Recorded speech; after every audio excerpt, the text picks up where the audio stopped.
From JBS Studios in Greater New York, this is the JBS News Update with Teisha Bader.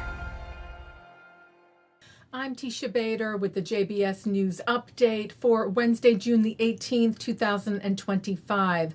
Several missile barrages were fired from Iran overnight last night and today and into this evening at Israel, sending the country's residents into bomb shelters and safe rooms for the sixth day in a row.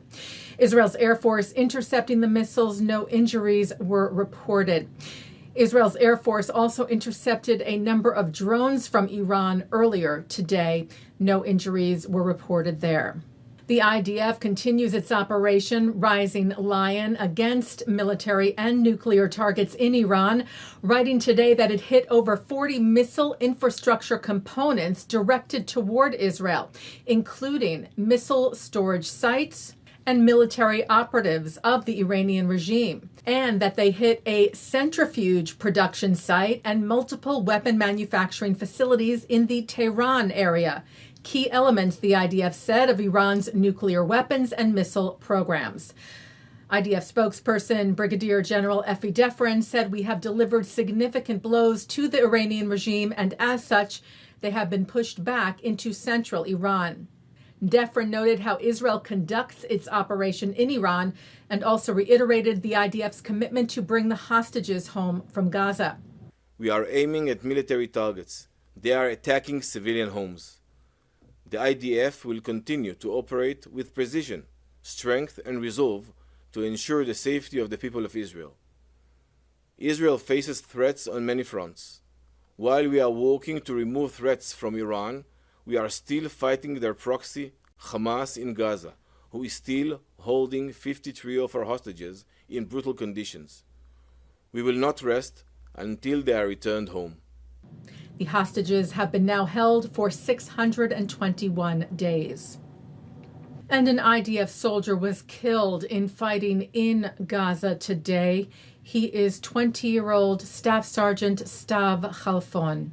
A rocket was also fired from Gaza today at southern Israel. The IDF said a launch was detected that crossed from the Gaza Strip toward the state's territory and fell in an open area. No injuries were reported.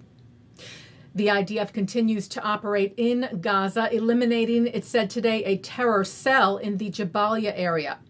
In recent weeks, the IDF said Israeli forces have eliminated many terrorists, destroyed military infrastructure above and below ground, and located and confiscated weapons, some of which were hidden in civilian buildings.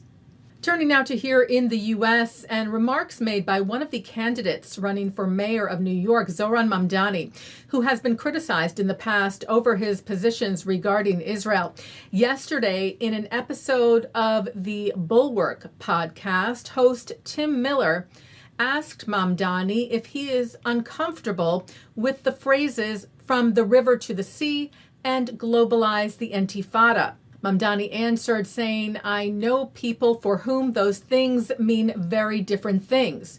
He said, "I am someone who I would say am less comfortable with the idea of banning the use of certain words." He also said that the very word, referring there presumably to the word Intifada, has been used by the Holocaust Museum when translating the Warsaw Ghetto Uprising into Arabic, because it's a word that means struggle, he said. Well, some Jewish organizations shared their outrage that Mamdani did not condemn the use of "globalize the Intifada," including CEO of the American Jewish Committee, Ted Deutsch, who said Mamdani says he wants to keep Jewish New Yorkers safe, but he refuses to acknowledge that "globalize the Intifada" is not a call for justice. It's a call for violence. It's incitement.